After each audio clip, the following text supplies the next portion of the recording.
cup at a time. Tea time. Yeah, this is tea time. Yeah, making a difference. One cup at a time. Tea time. So be sure to grab your tea, grab a seat, and tune in to Miss Liz. Tea time. Making a difference. One cup at a time. Tea time. Yeah. Tea time.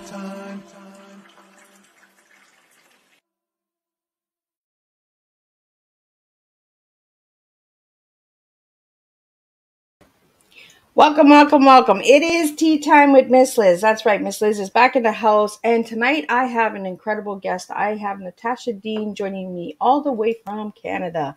That's right, we're back in Canada. So we have two double dippers in Canada, Miss Liz and Natasha Deen. So I'm going to do the little intro and disclaimer and all that good stuff. And then we're going to have some good old sweet tea tonight with Natasha Deen. So before we get started, the disclaimer for Miss Liz's live tea time live studio shows. Oh, where did we go? We almost had a blackout there. Miss Liz is going live using StreamYard. Before leaving a comment, please grant StreamYard permission to see your name at StreamYard.com. Please be advised that the content brought forward for any tea time show hosted by myself, Miss Liz, is always brought forward in good faith, however, may bring forward dialogue and opinions that are not representative of my platform. The facts and information are perceived to be accurate at the given time of airing. All tea time guests and audience participation are responsible for using their good judgment in taking any action that may relate to the discussion. The content brought forward may include discussion for some where they may be emotionally at risk. It is significant to know that this show is engaging in discussion forums only to offer and inspire awareness and connection and is not providing therapeutical advice. If you have any questions about the disclaimer or the panelist discussion, you may freely contact me, Miss Liz, through my email at bookingmissliz@gmail.com. Moving forward, should you choose to voluntarily participate in tonight's show in any aspect, I myself, Miss Liz, welcomes you. And should you decide that this show is not made for you at this time, I respect that choice and we'll see you at a later show at a later time. Now, let me get the incredible Natasha Deen in here, and then I'm going to pull up her bio, and we're going to do some good old sweet tea talking tonight, and we're going to make a difference with one story at a time. Welcome, Natasha. It is an honor to have you here tonight. Hello, Miss Liz, and hello to our audience. I'm very excited to be here. Thank you for spending time with me. Oh, absolutely. It's an honor to have a fellow Canadian here with me. So if you'd like to share a little bit, I'm just going to pull up your bio here. Sure. Because I had a little technical issue for just a little glitch.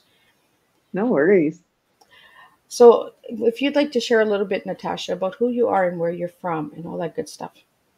Sure. So I have kind of an interesting origin story. So I was born in Canada, but when I was 3 weeks old, we moved back home to Guyana, which is in South America. I grew up there for 5 years, then moved back to Canada. So born Canadian, but I have an immigrant experience with Canada because it's not the first country I knew. Went through school, thought I would be a psychologist, did a hard pivot into writing after university. And worked really hard at getting lots of rejection. I think I am around somewhere in the neighborhood of over 450 rejections to be able to be in this very special place as a writer and spending time with you today. And so I've been a writer for about 15 years, and I write for kids, teens, and adults. In the realm of writing for kids and teens, I write for kids who are at grade readers, meaning they're in grade 3 and they read at a grade 3 level. And I also write for striving readers, which are kids who are like in grade 6, but they're reading at a grade 3 level. And I write in a variety of genres from mystery and contemporary to science fiction and fantasy. So that's sort of the grown-up stuff that you need to know about me. The real stuff is I super love animals. I am all about tea, and you can probably buy my loyalty with a cupcake or a cookie. Oh, well, look at that. Another tea drinker. I love these tea drinkers because a lot of people come on tea time. They're like, Miss Liz, I don't even like tea. I'm like, oh, but you don't know what you're missing. Right? No. Right? No, tea. Any problem in the world is going to be solved with a cup of tea, right? So what's your favorite cup of tea? Oh, I think it would be considered like a Guyanese tea. So it's just like a regular black tea, like an orange pekoe tea, and then you steep it for a really long time, so it's very strong. And then you add tons of sugar and like real like evap milk, like really thick cream. And yes, it's like a warm, sweet, creamy hug. So that is how I drink my tea. And then when I'm trying to not have quite so much sugar and caffeine in my system, I go jasmine. I think I've been offered that tea. It's like a really sweet kind of dark tea, right? That's really creamy. Yes. Yeah. We always joke in Guyanese culture that you know how big your problem is, because when you go to talk to somebody and you're like, oh, I have this problem and this is what it is. And when they make you the cup of tea, you can tell how bad the problem is by how much sugar they put in. So the worse the problem, the more sugar they give you. And I was really delighted because I got to pull that into one of my YA novels, In the Key of Niragani. So whenever she's going to her grandmother, she can tell by how much sugar her grandmother puts in the tea, exactly how much trouble her problems are putting her in. I like that. The sugar describes the level of trouble. That's exactly it. Right? So you know if there's a lot of sugar, you're either in trouble or there's a lot of trouble at the table. It's like you need the strength, right? You need the energy. So yeah. So Natasha, I see here in your bio, because you've described a lot that I would read to the audience, but I'm going to just read your bio because it is an incredible bio. And then we'll talk about some of the awards that you've won and some of your books and all of that and your message that you'd like to give to the world tonight.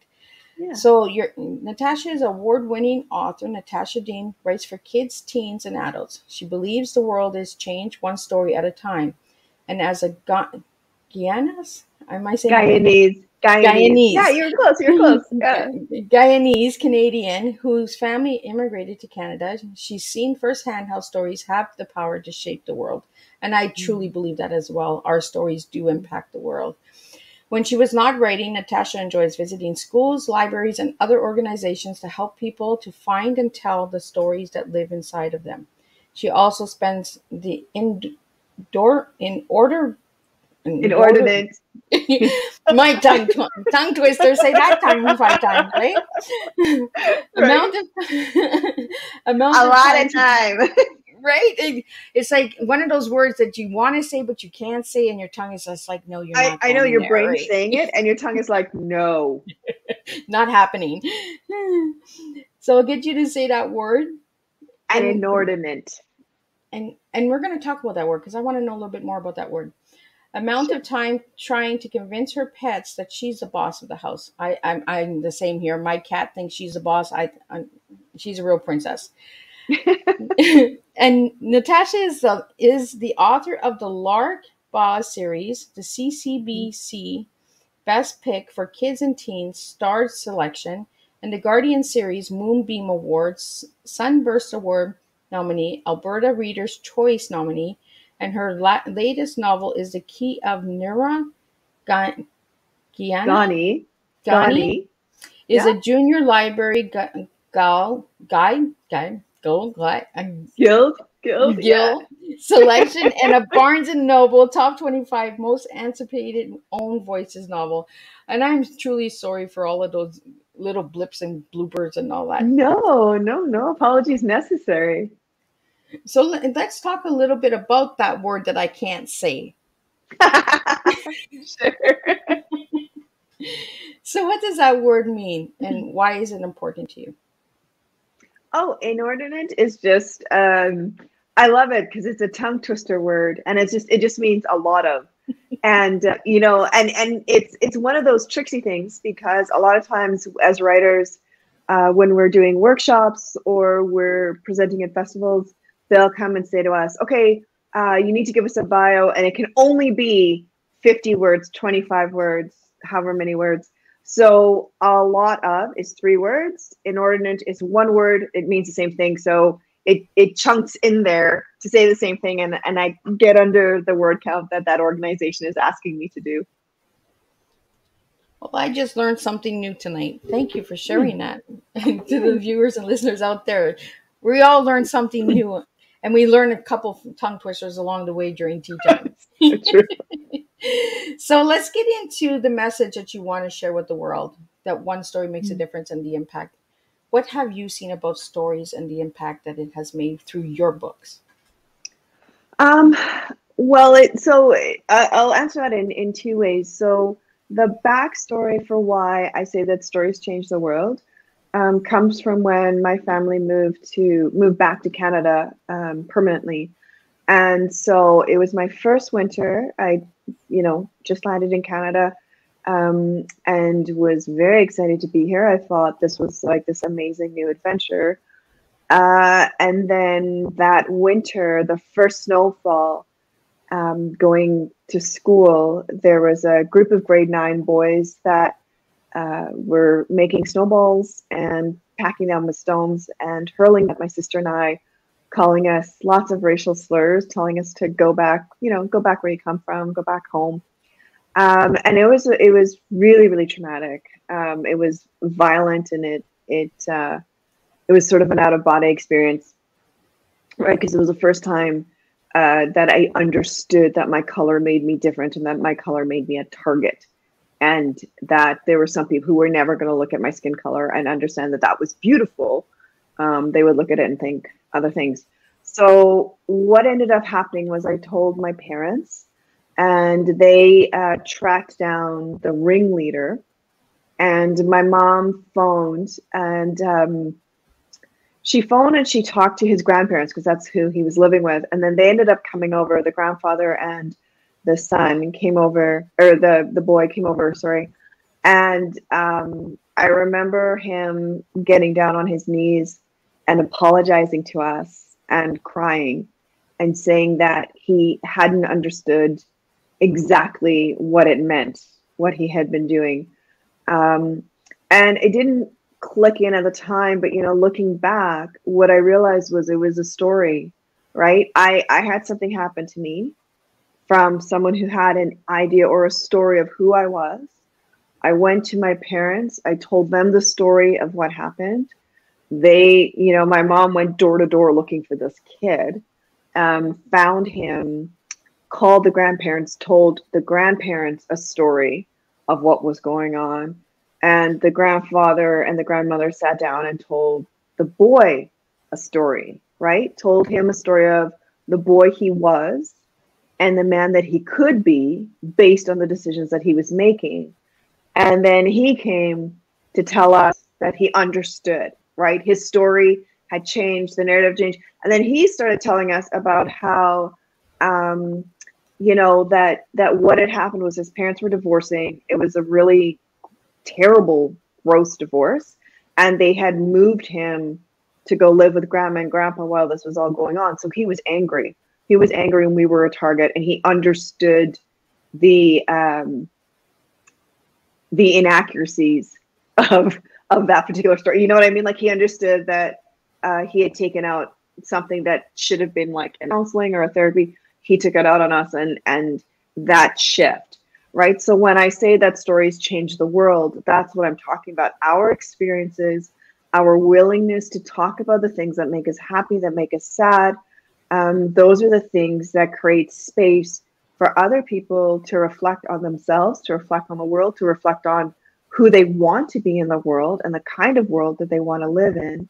And so when I bring that into my writing and into my work, what you're going to see is that my characters may be going through some very, very difficult times. So, for example, my YA book that just came out, which is The Signs and Wonders of Tuna Rashad, they are dealing with grief. Robbie is her older brother. He's just lost his husband, and the whole family is grieving. So we're going to deal with really heavy stuff, but there's going to be light, there's going to be love, there's going to be happiness. One of the great things that I love hearing from readers is how funny they find my books. And I really appreciate that, because we are talking about difficult things. And that there's some there's some kind of positive resolution at the end. It may not be a Hollywood happy ending, but there's going to be some kind of happy ending, because I feel the same way in our waking world. When we make the decisions that honor ourselves and that ground us and give us strength, there's always going to be happiness at the end of that road, at the end of that rainbow. So, yeah. Well, thank you for sharing that, Natasha. And I say this all the time. Stories do make a difference because they resonate, right? And like you Mm-hmm. explained, like this boy was going through a lot, and it was easier for him to target somebody else because he didn't understand what he was going through. He was the frustrations and that, right? So it's easy to pick on somebody else, and that's what bullying all is really down to. Is they're frustrated with themselves or the situation that they're in, so they pick on other people, right? So Mm-hmm. being bullied as a child in school, what do you do about it today? Do you speak on it? Do you share it in your books? Yeah, I do a lot of school visits, and we do, like, my presentations do discuss those kinds of things. I talk to kids about the things that I went through that are kind of universal, right? We're trying to find our place in the world. We're trying to fit in. We're trying to find friends. We're trying to deal with the bullies. We're trying to deal with our parents. All those things. So yeah, they definitely come into play when I'm doing school presentations. Well, I see that you have like a impactful way of bringing it to the table, right? And this is what we Mhm. need, is we need that difference. And by writing with children's books, it actually reaches them at a younger age so that, Mhm. it can impact their lives as older. This boy that bullied you in school, do you know of him now as an adult or? No, he was in grade 9 and I was in kindergarten. So the next Oh, year he was gone. Um, and yeah, but it's interesting because there was that moment where he apologized and we hugged. And then the next day he was back on the school field in the morning and the afternoon, just as he had been for those weeks before. But this time, instead of throwing snowballs and racial slurs, he would call out to us, to me and my big sister, and he would always ask us the three same questions every morning and every afternoon. Are you okay? Has anybody hurt you? Can I help you? Always those three questions. wow. Um, yeah, so I hope wherever he is and whatever it is he's doing with his life, he has all the happiness and joy that his heart can hold. But yeah, I mean, when we talk about these kinds of things, I think it's always really important to be transparent and to be candid about the things that we go through, especially with young readers and young kids, like kids and teens, because I don't think us holding back is necessarily helpful, because I feel like the more honest we are, and within age appropriate levels, right? Obviously, the way we're going to talk to a 5-year-old is not going to be the way that we talk to a 15-year-old, and the topics are not going to be necessarily the same. But when we own, I think, those hurts, we give kids space to own their hurts and to navigate through. And books are a huge part of this, right? Like, books, I mean, a lot of us are really, really lucky. We had adults in our lives that we could go to and we could talk to and we could find comfort. But there are a lot of kids, there are no adults in their lives, and books become their saving grace. That's why it's so important for us to, like, for libraries and schools to have books that represent the full scope of what a childhood experience can be, because not everybody is getting tucked in to bed at night and being read a story to, right? There are a lot of kids who are like raising their younger siblings. There are a lot of kids who are hiding in closets. And they deserve to see those struggles and those realities, their realities, represented in an age appropriate and honest and loving and respectful way. Absolutely. And thank you for sharing that, Natasha. And for the Mhm. viewers and listeners out there, if you're watching the replay, please please share where you're tuning in from, because we'd like to hear from you. And if you'd like to really reach out to Natasha, her website is here on the screen during the video. During the audio podcast, check in the description. All of that information is in there as well. So, Natasha, I want to ask you a question. What age did you write your first book? Oh gosh, I think I was 29. So when I was a kid, I was 9 years old, and Miss Liz, I don't know if you're gonna remember or know this author, Gordon Corman. So I'm reading Gordon Corman, This Can't Be Happening in McDonald Hall. I read the author bio, and I find out that he wrote this book when he was 13. And I am amazed and astounded. I go to every adult I know because I love books. How did he do this? How did he become a writer at 13? How did he become a writer, period? And nobody had the answer. And so I decided at 9 that that probably meant that being a writer was sort of like a lottery. You just sort of lucked into it. And so I went into university, and I was actually studying. I was in the period, right? I was upgrading. I had a couple classes left to do so that I could move into doing my master's for psychology.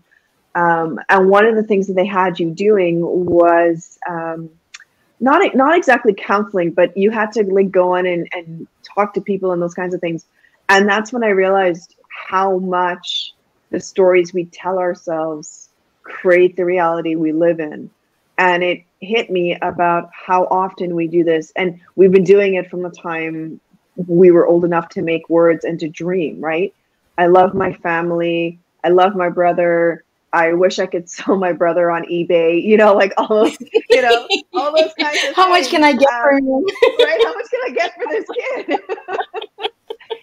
But all the things that we have as children, our rivalries with our siblings, our frustrations, and the desire. I wish I could play volleyball. I wish I could play the trumpet. And then the fears. I'm not good enough, or I am good enough, right? So we tell ourselves all these stories. So at that point in time, I was like, no, psychology is not for me. So I thought, okay, I'm just going to try to find like a job in the meantime. At least let me figure this out, right? Because you never want to make these like, knee-jerk decisions. And it was just in a conversation with my husband, and he said, well, what do you really want to do? And it was 9-year-old me that said, well, I really want to write a book. And he said, well, go do it. Let's see what happens.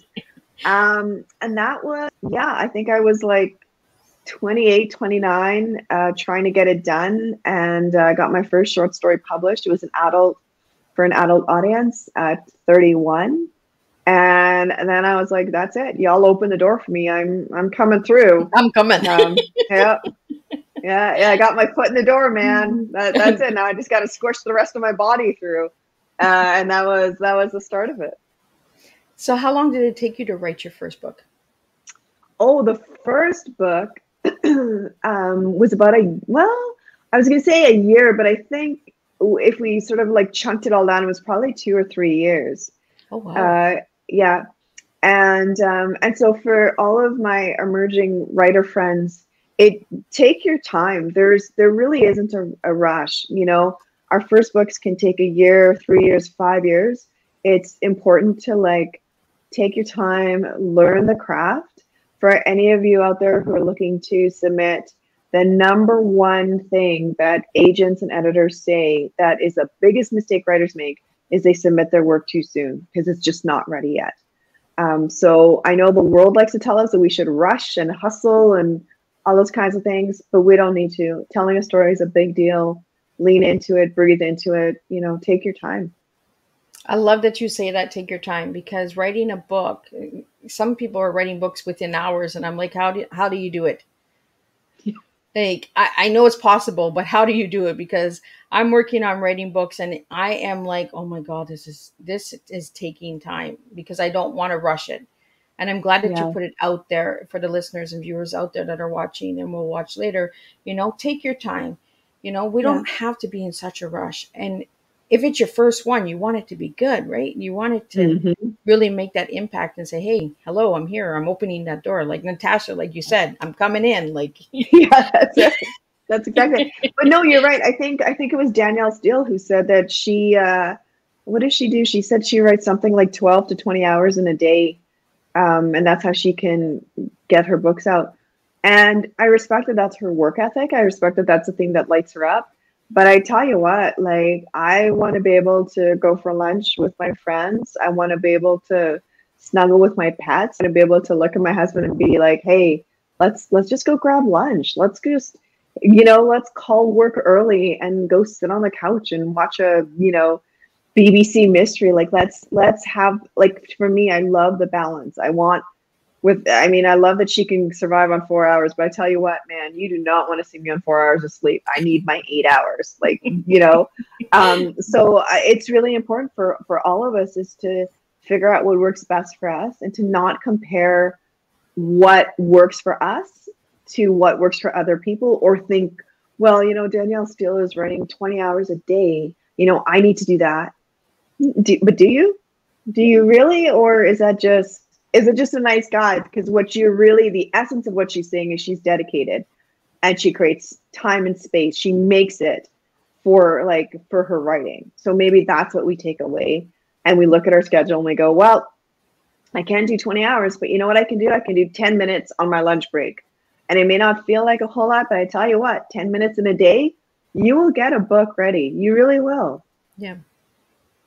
It's a slow process, right? It's taking your time. And I love that you said that, Natasha, that what's good for others is not good for you. And we have to be able to identify with that and say, you know what? Okay, this person is doing 20 hours. I can't do 20 hours. It's going to stress me out. It's going to make me, and I'm going to give you garbage. It's not going to be a good product. Where, like you said, 10 minutes a day. And I tell this to my kids all the time, write at least 10 minutes a day. Express yourself at least 10 minutes a day, because 10 minutes does make a difference. And short stories make a difference. It doesn't always have to be a big book. It could be a little blog, a little article. You're making the impact by sharing your stories and that. So now I think it's a good time to ask you, Natasha, what is your tea? Oh, my tea. Okay. T for thrills, E for effort, A for accommodation. Now, do you want to explain a little bit why you picked those words? Yeah. So thrills to me is what lights me up, what makes me happy, what gives me fireworks, and I'm going to do that. And the interesting thing is that that's not always doing the thing that we traditionally feel is like, oh, that's a really exciting, awesome, why wouldn't that make you happy, right? So sleeping in, yeah, absolutely. That makes us all happy. Spending the day in our PJs, why not? But sometimes the thing that thrills me is being in a moment where the writing is really, really tough and it's not going well. And I make that decision that I'm going to sit here for the next 15 minutes and I'm just going to give it my best effort. And that thrills me because I love the fact that I'm saying to myself, listen, let's acknowledge that this is rough. Let's acknowledge that this is boring and hard and it's a grind. But let's celebrate the fact that we are going to push through it, right? We're going to push through it in a way that is loving and accommodating. And we're gonna get this thing done, right? It's like the satisfaction of meeting the challenge, the satisfaction of meeting that chore and saying, I'm going to come out at the end of this. So that's the T.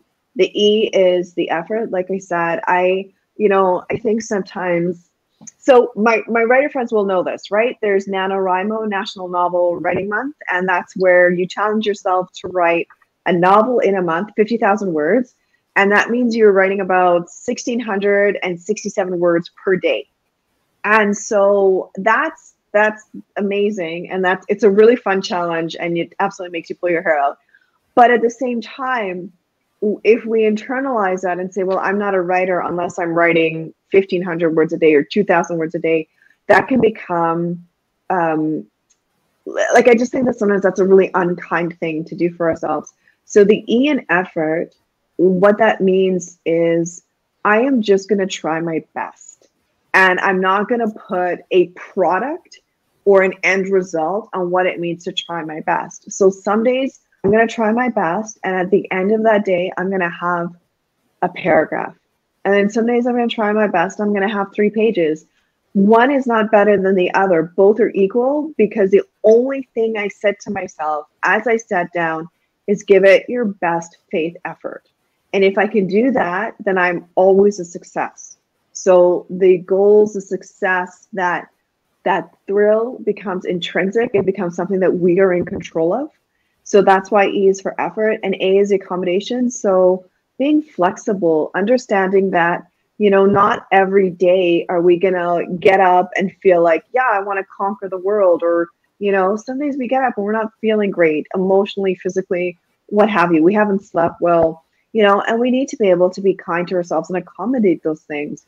You know, if we haven't had a great night, then, you know, maybe the kindest thing to do for ourselves is to skip the gym. But sometimes maybe the kindest thing to do for ourselves is to go into the gym, right? Only we know the best way to accommodate what we need in that moment. But again, I always try to keep flexible with myself in terms of my goals, what I'm asking from myself in the day, what I'm considering a success in the day. And I feel like if I'm always flexible, I'm always putting myself in a position where I'm going to win at the end of the day. I can crawl into bed and be like, yep, that day was a good day. That was a successful day. I like that you give yourself an accountability, you know, because before the shows we started talking a bit and breaking the ice a little bit, because that's what I do with the guests. And before we go live, we break that ice and we kind of get to know each other. And you talked about self-care and effort and being flexible. So your tea actually makes sense on how important self-care is to you, because the thrill is within you. What thrills your soul, what thrills you, right? And the effort that you're each and every day. And you say, you know what? Okay, this accommodation is not good for me today. I'm not going to do the gym. I'm going to do it tomorrow. So we need to really bring back the self-care of ourselves and start really taking care of ourselves. And I think that's what you do, Natasha, with your writing and with your speaking and presentations and that as well. So let's get into some of your books. How many books do you have out there? Oh, I think if we counted adults and teens and kids, I'm probably edging up around somewhere between 30 and 40, or 35 and 40. And then if we included short stories, plays, then I'm definitely over 40 works for kids, teens, and adults. Oh my goodness. Look at you. You really came through that door, did you not? I know, I did. I told you I was coming in. Flexibility makes you can squish through all those tight spots, right? Yeah. You're in that audience where you're like, you know, Yeah, I want front stage. So what liquid was water, man. You're right. It's the lottery. You won the lottery. You're in that door with 30, 40 bucks. It is incredible. So where can people find your books, Natasha? Oh, on Amazon, Indigo if they're Canadian, Barnes and Noble, at their favorite bookstore, in their libraries. I'm in like Target, Walmart. You can find me. Oh, you're all over the place. That's good. So, and if anybody wanted a signed book by you, how could they reach? Through your website? Yeah, if they emailed me, I have book plates, so I can always mail them out. Yeah. Okay, now let's get into some of these awards. You've won some really incredible awards, and I some of these awards I've never heard of. So if you'd like to share a little bit on these awards. Sure. So let's get into the CCBC Best Pick. Yeah, so that stands for the Canadian Children's Book Center. And so what they do is they take the new releases and they look at them and they decide which are the books that they're going to recommend as these are the books that you should be reading. These are the books you should add to your library. And I've been really, really lucky. I've had quite a few of my books listed on their lists. And I've had a few that are starred, so they were like, read, and then these ones you definitely want to read.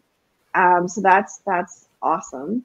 The Alberta Readers' Choice Award is exactly that. It's the readers who are deciding, and I love that.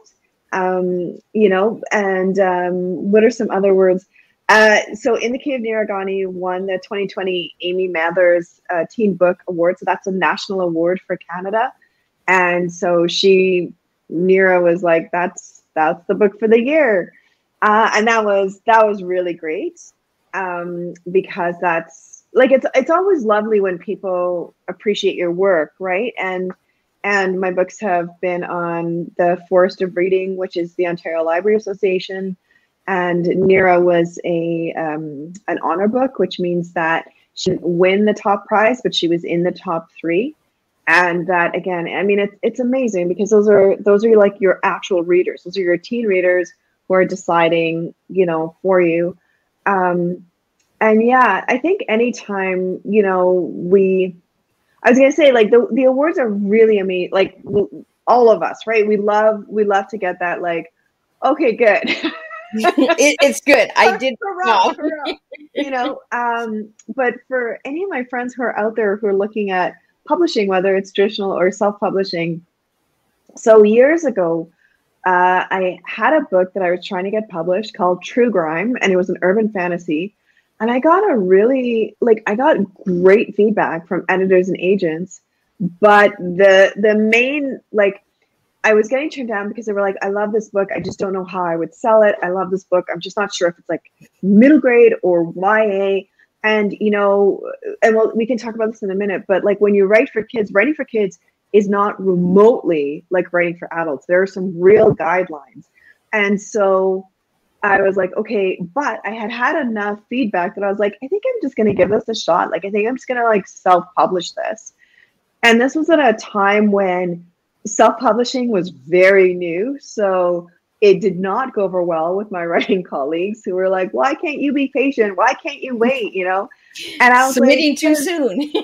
right? Yeah. And I was like, no, this is it. The only reason is people don't know where it would go on a bookshelf. That to me, like, there was nothing like there's something wrong with the content or your characters don't make sense. It was just like, we don't know how to market this. Well, that's okay. I wanna dive in. I want to experiment. I want to give this a shot.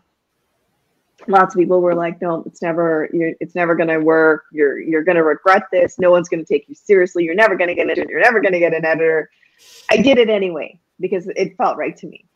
And True Grime ended up being a top 100 on an award thing, which was cool. But the reason I bring up the story was because I had a friend who was working at a bookstore, and she had a lady who came in, and the lady was a social worker. And so they had put a child in care, and it was terrible with the situation this child had been pulled out of. And so the child was with the foster parents, is not particularly doing well, is having a really hard time. And so the foster parents are like giving this kid books, and the kid is like, I don't want this, I don't want this, because the kid doesn't want to read about happy families. They don't have happy families. None of these books are reflecting their experience. So my friend says, well, listen, try this book. It's True Grime. There's no like families in it, but there is a family unit. There's a family of friends. And, you know, here are the things, you know, that are going on, because basically it's like the fight between magic and non-magic, because magic is like, we're tired of humanity. They destroy everything. We need to get rid of them. And what happens, right? So the social worker brings the book. 7 days later, she's back in the store, and she says, does this author have more books? Because the kid loved it, and she wants more books like this.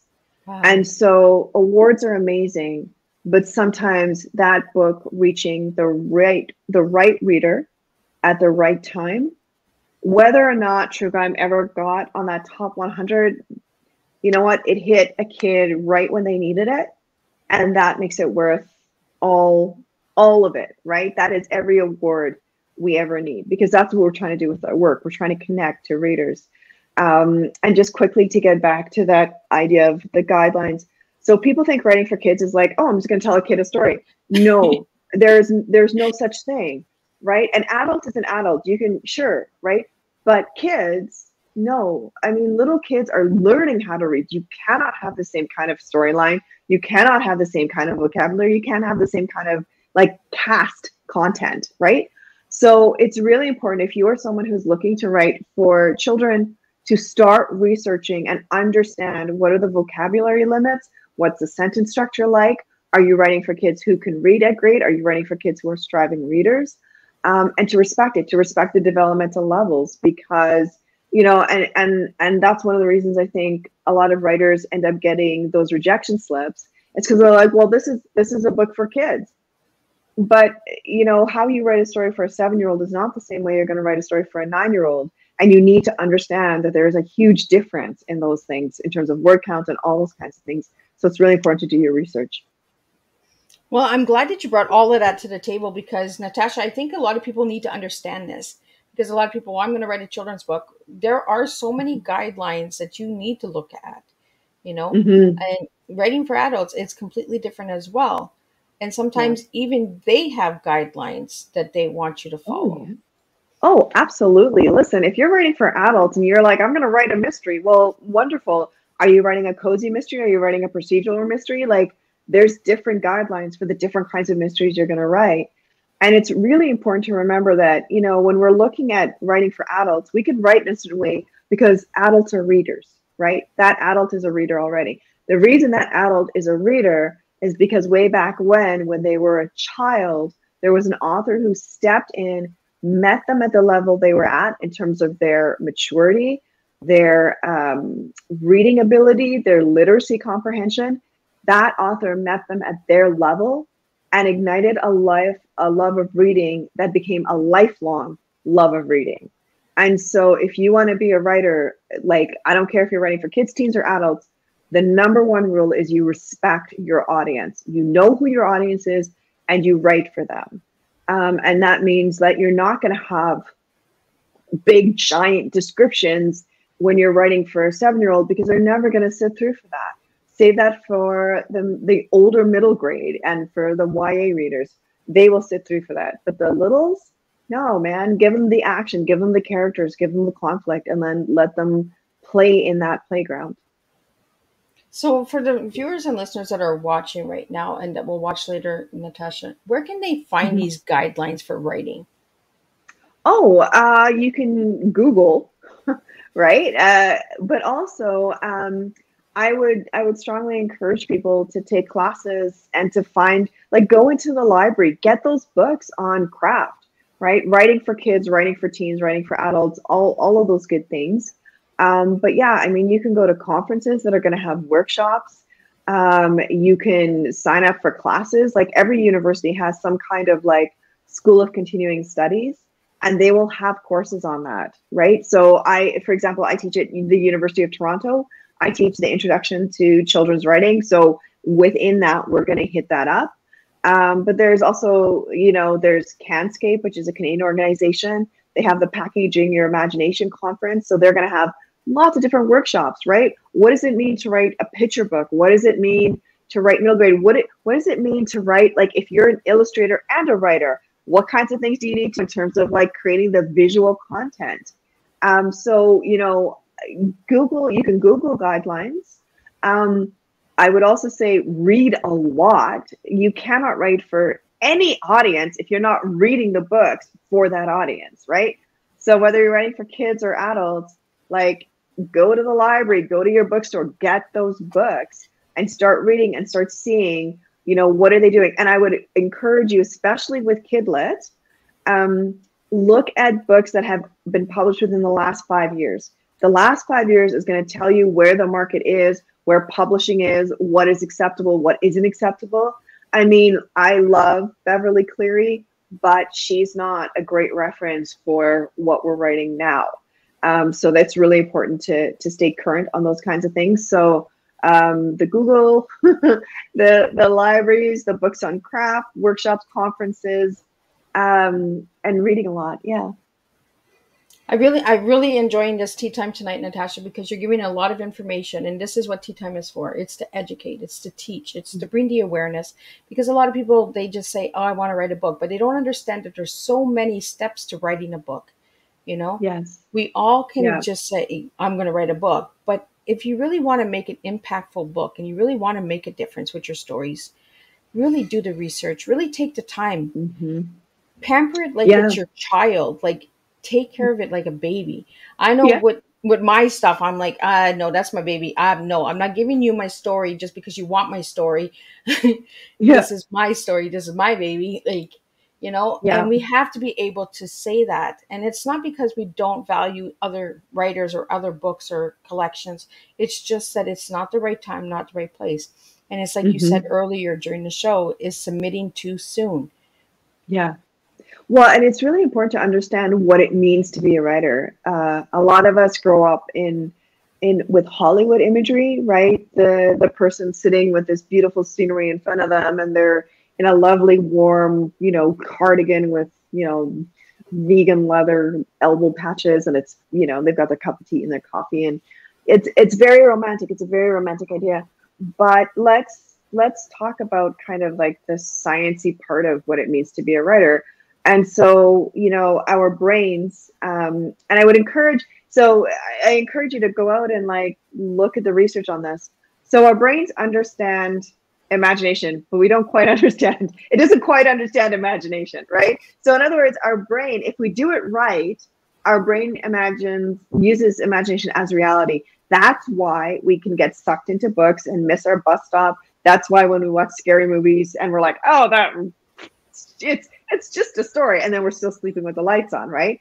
Because someone out there has done enough work for our brain to go, well, yeah, but it feels real, right? So once we understand that, then you understand how difficult it is to write a story, because you've got to do it in a way that that person's brain gets captured by the words you're putting on the page and believes these characters and stories to be real. The other reason you want to know this is because when you're writing that story, when you're in those initial drafts, you are telling yourself the story. And you can tell yourself right in your brain, and it's going to take you 5 minutes, and you're going to love it because you can feel every part of it. But translating that from your brain to the page, it's going to take time, and it's going to take effort, and it's going to take patience. And the other thing to think of is, so what happens is a lot of times people go from page 1 to page 10, they go, okay, great, it's done. And it's like, no, it's not, because this is you telling yourself the story. And there's a difference between you telling yourself the story and you telling somebody else the story. And so writers, we have a term we call draft zero. And draft zero means that is the manuscript where we're like, okay, this is now in a workable form where I can now go from draft zero and do revisions to get to the point where this is now submittable, right? And it may be like draft 0, draft 1, 2, 3, 4, 5, and then we get there, maybe it's to draft 10. What people don't realize is before draft 0, there can be like 14 or 15 different versions of this story before we even get to the draft 0. So there's a lot of stuff that comes before it, and then a lot of stuff that goes after it. So that's why you hear me saying, you've got to be patient. You've got to take your time. You've got to take the care and attention, because there is somebody who is going to, of all the books in the world, pick up your book and spend time with your book. And you want to be, at least for me, so let me speak for myself, I want to be worthy of someone having chosen my book. I want that book to be in a place where they're like, yep, this was good. I'm glad I chose this book. And that takes time and care. Well, it's like that story that you wrote, right? It really impacted that child's life and wasn't connecting with any other books, but this book was, I want more. Yeah. Yeah, exactly. Right. It reached that person when they just needed it. And that's what stories are all about. Well, and like you said, that story was, the issue they had was the marketing of it. And you're like, you know what? Yeah. I feel in my heart that this story needs to be out there. And had you not done what you did, that child would have never had that story. No, they wouldn't. And hilariously, career-wise, the fact that I self-published actually stood me in really good stead, because I understood what it meant to have to take a book from like manuscript all the way to published. So when I work with editors and other publishing houses, I have an understanding of what the timelines are and how important it is to meet those deadlines. And I think they appreciate that. So, and by the way, whatever those friends had said, for any of you who are out there thinking, okay, but if I self-publish, will that put me in bad stead? No, it won't. Editors and agents, it's not going to matter to them whether you self-publish before you now approach them with a new manuscript that you would like to have traditionally published. Well, thank you so much for the information. I really, truly appreciate it. And I'm sure the listeners and viewers out there that are watching and will watch later, they will appreciate this information, because I feel that the information is not out there, you know, and a lot of people are not researching. They're just saying, oh, well, I know how to do it. I know how to do it. But then if they actually research and they're like, oh, I don't know how to do it, you know? So yeah, and I think researching.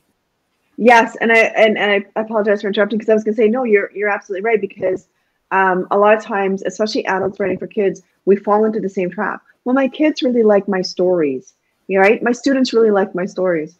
Well, and that's great. That's great as a starting point. But we have to remember that when people care for us, by default, they're primed to like what we do, right? So they're just happy and proud of us for having done it, right? And listen, if your story is specifically for your children, it's specifically for the students in your class, that's a totally different animal, right? Then yeah, absolutely. But if you're looking to reach a wider audience, then it's exactly what you're saying, Ms. Liz. We got to do our research. We got to do our homework. We have to start learning and relearning, because how we learn to write in school is not necessarily how we learn how to write for a publishing career. So it's going back to school again and doing the homework. But luckily, we can do it on our own time, and even luckier, there's loads and loads of books out there that can help us. So out of all of your books, I know this is a hard question for a lot of writers to answer. Out of all of the books that you've written, Natasha, what is your favorite? I don't have one. And I like that answer. I'll tell you why I like that answer, because it shows that each book has its own special meaning to you, and that not one outshines the other. Yeah, and I mix up letters, I mix up numbers. I'm just now becoming comfortable saying I'm dyslexic, because it was not something that I got a diagnosis of until like well into adulthood and talking to teachers.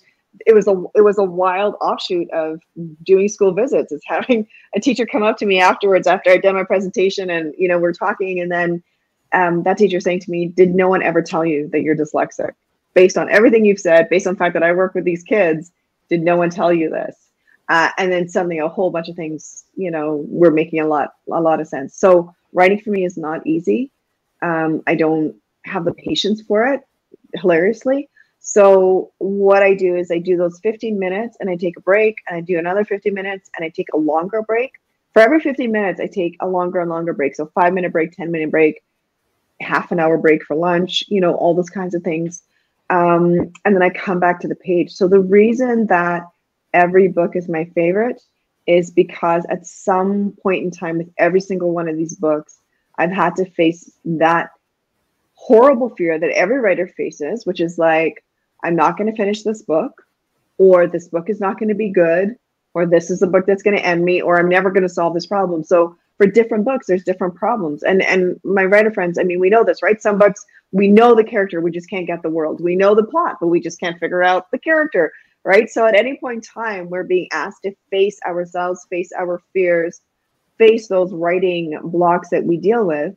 And that's why, and again, too, like the books I wrote early in my career would not necessarily be the same kind of books I write now, because I'm learning and I'm growing. So I'm always proud of my work. I'm always proud of every single one of those books that's out there.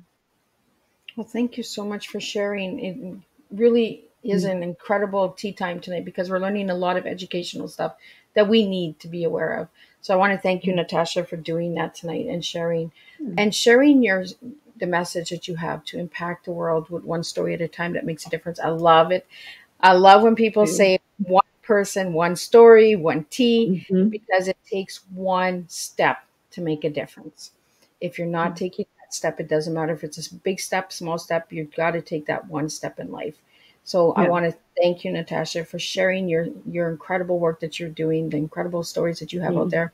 And for anybody who would like to reach you, Natasha, again, reach out to her through her website and look at all the incredible things that this woman is doing and out there.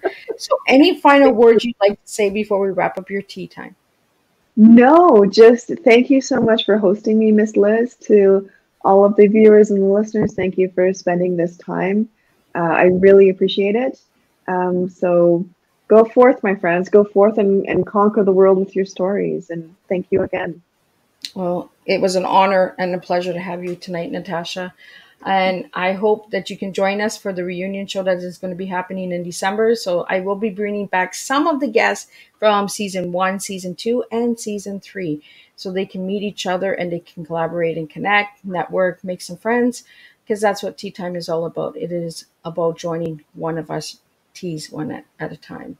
So now we're going to jump into, before we wrap up this tea time, coming in December 1st, I have a double whammy again. That is the last double of 2022. That's right, 2022. And I have Tara Lynn Towns coming in, and she's going to be speaking about the Bullying Buddy app.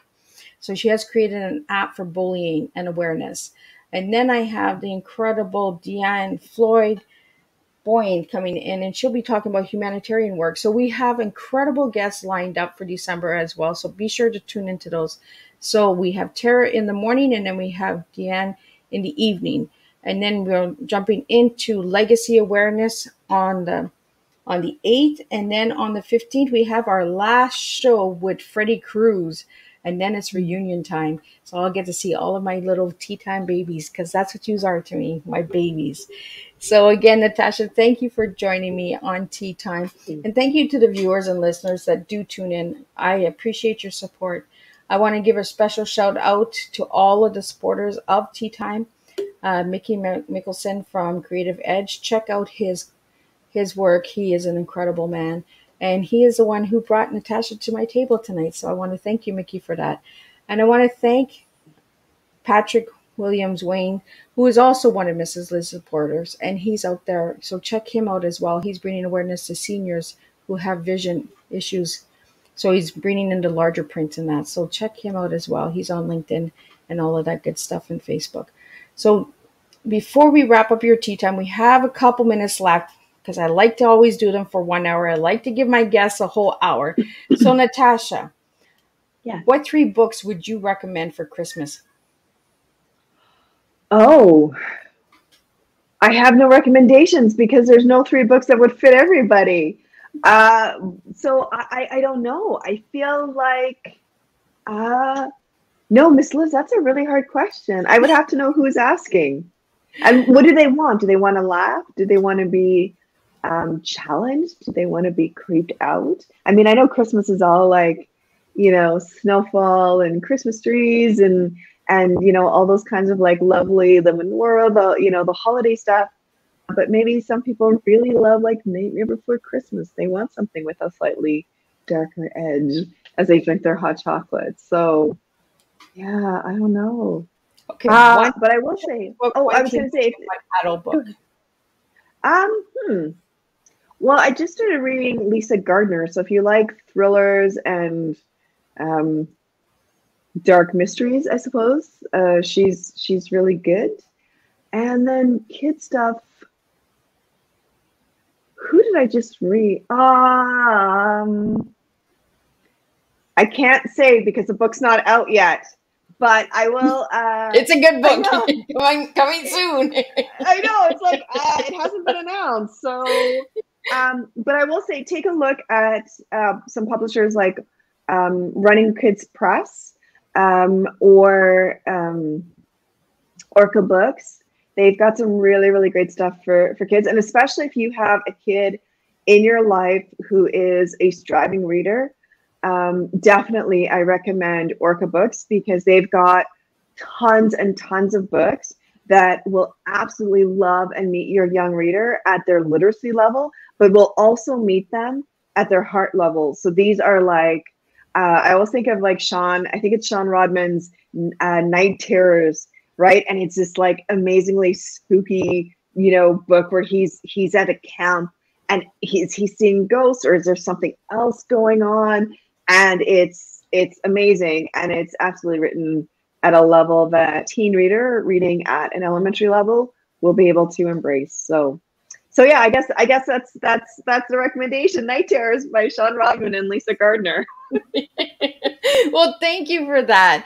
And if anybody would like, again, to grab Natasha's book, be sure to check out Natasha's book. She has 30 to 40 books out there that she says they're all on Amazon, Barnes and Nobles. Check out all those goodie places. Check out Walmart and grab a book. Let's start reading for Christmas this year. Let's do a bedtime story, and let's bring in Christmas with some education. So thanks again, Natasha. And I will see everyone on December 1st in the morning with Tara Lynn Towns, and then Deanne Floyd Boynes will be joining me on December 1st. So check out those tea times. and we will be making a difference one cup of tea at a time. Thank you all, and have a good night.